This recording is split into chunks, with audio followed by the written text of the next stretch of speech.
அனைவருக்கும் வணக்கம். நாம இன்னைக்கு மார்ச் 18 மற்றும் 19க்கான கரண்ட் அஃபேர் பத்தி தான் பார்க்க போறோம். வீடியோ ஃபுல்லா பாருங்க. வீடியோவோட எண்டுல டிஸ்கிரிப்ஷன் பாக்ஸ்ல கூகுள் ஃபார்ம் வடிவுல டெஸ்ட் கொஸ்டின்ஸ் இருக்கு. கண்டிப்பா எல்லாரும் டெஸ்ட் போட்டு பாருங்க. உங்களோட ஸ்கோர் என்ன அப்படின்றத கமெண்ட்ல கண்டிப்பா சொல்லுங்க. இன்னைக்குள்ள டாபிக்ஸ் பார்க்கலாம். First topic India. ஃபர்ஸ்ட் இந்தியாவிலேயே பிஎஸ்ஐ தரச்சான்றிதழ் பெற்ற முதல் குடிநீர் வாரியம் எது அப்படின்னா பெங்களூரு நீர் வழங்கீடு மற்றும் கழிவுநீர் வாரியத்துக்கு தான் இந்த பிஎஸ்ஐ தரச்சான்றிதழ் கொடுத்துருக்காங்க. ஏன் கொடுத்துருக்காங்க அப்படின்னா குழாய் வழி குடிநீர் விநியோக மேலாண்மை கட்டமைப்புக்காக தான் இந்த தரச்சான்றிதழ் கொடுக்கப்பட்டிருக்கு. அடுத்தது தீக்காயங்களால் பாதிக்கப்பட்டவங்களுக்குன்னு தனி விரிவான கொள்கையை கொண்ட இந்தியாவின் முதல் மாநிலம் எது அப்படின்னா கர்நாடகா தான். இந்த கொள்கையில என்னென்ன சிறப்பம்சங்கள்லாம் இருக்குன்னா தீக்காயம் பட்டவர்களுக்கான காப்பீடு, வீட்டு வசதி, மறுவாழ்வு, வேலைவாய்ப்பு மற்றும் ஓய்வூதியம் இவை எல்லாமே இந்த கொள்கையில விரிவாக கொடுக்கப்பட்டிருக்கு.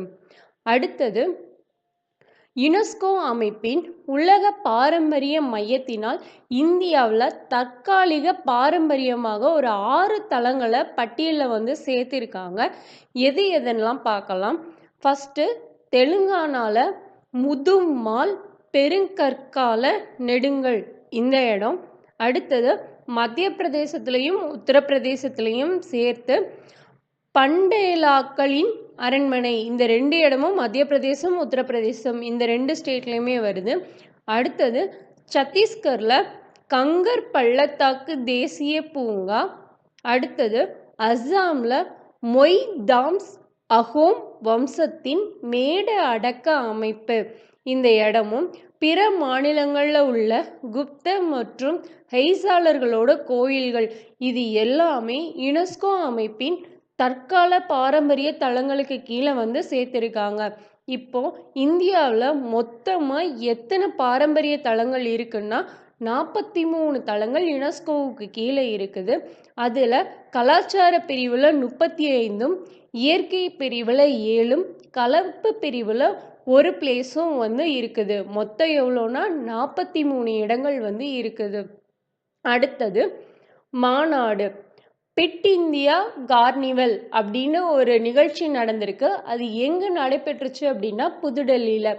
இந்த பிட் இந்தியா கார்னிவல் அப்படின்னா என்ன அப்படின்னா முதலாவது உடற்பயிற்சி மற்றும் நல்வாழ்வு நிகழ்ச்சி தான் இந்த பிட் இந்தியா கார்னிவல் அப்படின்றது. அடுத்தது விளையாட்டு. மாற்றுத்திறனாளிகளுக்கான உலக கிராண்ட் பிரிக்ஸ் போட்டியில் பதக்கப்பட்டியலில் முதலிடத்தில் உள்ள நாடு எதுன்னா நம்மளோட இந்தியா தான். இந்தியா மொத்தம் 45 தங்கம், 40 வெள்ளி, 49 வெண்கல பதக்கங்களை வென்றிருக்காங்க. இந்த உலக கிராண்ட் பிரிக்ஸ் போட்டி எங்கு நடைபெறுகிறது அப்படின்னா புதுடெல்லியில தான் நடந்திருக்கு.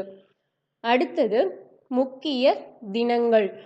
உலக நுகர்வோர் தினம் என்னைக்கு அனுசரிக்கப்படுதுன்னா மார்ச் 15. இந்த நாள் எதுக்காக அனுசரிக்கப்படுது அப்படின்னா 1962 ஜான் கென்னடி அவர்கள் 4 அடிப்படை நுகர்வோர் உரிமைகளை இந்த மார்ச் 15 தான் அறிமுகம் செய்திருக்காங்க. அதன் நினைவாக தான் இந்த உலக நுகர்வோர் தினம் அனுசரிக்கப்படுகிறது. 2025 இத்தினத்திற்கான கருப்பொருள் என்னன்னா நிலையான வாழ்க்கை முறைக்கு ஒரு நியாயமான மாற்றம் என்பதுதான். அனைவருக்கும் நன்றி. கண்டிப்பா எல்லாரும் டெஸ்ட் போட்டு பாருங்க. அப்பதான் உங்களுக்கு கரண்ட் அஃபேர் மறக்காது. தேங்க்யூ.